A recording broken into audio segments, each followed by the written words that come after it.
ঘরের বউ আর দেশের সরকার একই জিনিস বন্ধুরা। কারণ এই দুটোকেই আমরা পছন্দ করে সিলেক্ট করে নিয়ে আসি। কিন্তু দুঃখের বিষয় কি বলবো বন্ধুরা, এই দুজনাই সমান।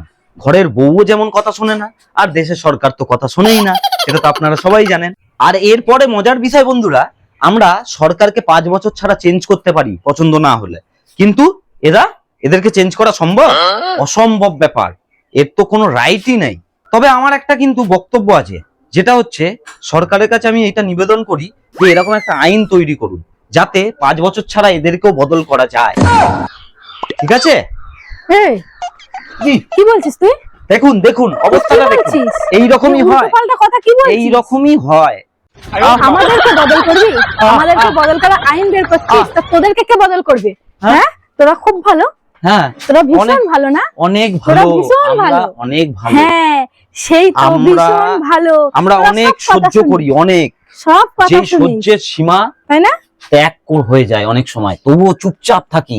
বাবা সব কথা শুনিস, এই যে সব কথা শুনিস, এইটা কারা করে? কারা? সব কথা শুনিস? এটা তো পুরুষ মানুষরা করে। একটা মেয়ে বিয়ে করে তার বাবার বাড়ি ছেড়ে দিয়ে তোদের কাছে আসে কি করতে?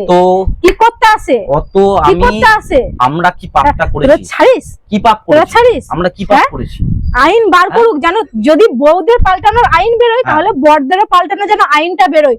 সবাই কি বলে সেটা করতেই পারে, কিন্তু ব্যাপারটা হচ্ছে বউয়েরা যা অত্যাচার করে বড়দের উপর, অত্যাচার করে সেটা একদম ঠিক না। এই কুকুরে কিন্তু আমি ঝাঁপ মেরে দেবো, ঝাঁপ এই দেবো কিন্তু, ওরকম করো না।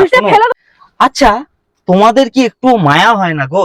এই যে অবলা স্বামীগুলো তোমাদেরকে যে এত যত্ন করে, এত কথা শুনে, তোমাদের কথা মতো সব সময় কাজ করে দেয় সব, তোমাদের কি একটু মায়া হয় না এই অবলা প্রাণী মানে সরি, এই যে অবলা মানুষগুলোর উপর, বড়গুলোর উপর মায়া হয় না?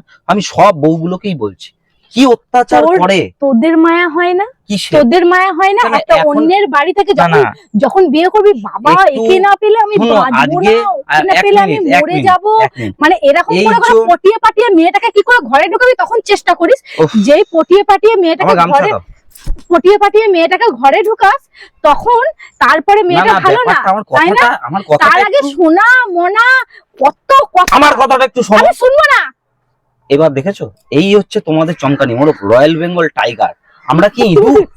আর ইঁদুর হয়ে থাকবো না, এবার আমরা আন্দোলন করব। সব যত হাজবেন্ডরা আছে সব বউয়েদের জন্য আন্দোলন করবে, বুঝতে পেরেছো? তুই কি ভাবছিস আমরা কি কেচোর মতো গুটিয়ে থাকবো নাকি?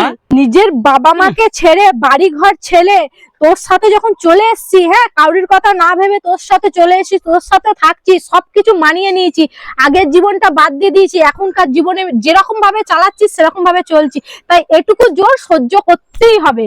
হ্যাঁ, আমরা যেমন জোর খাটাচ্ছি তেমন জোর খাটাবো, সারাটা জীবন খাটাবো, যতক্ষণ না নিজে, আর কি বলবো, বলার মতো কিছু নেই। Best of luck.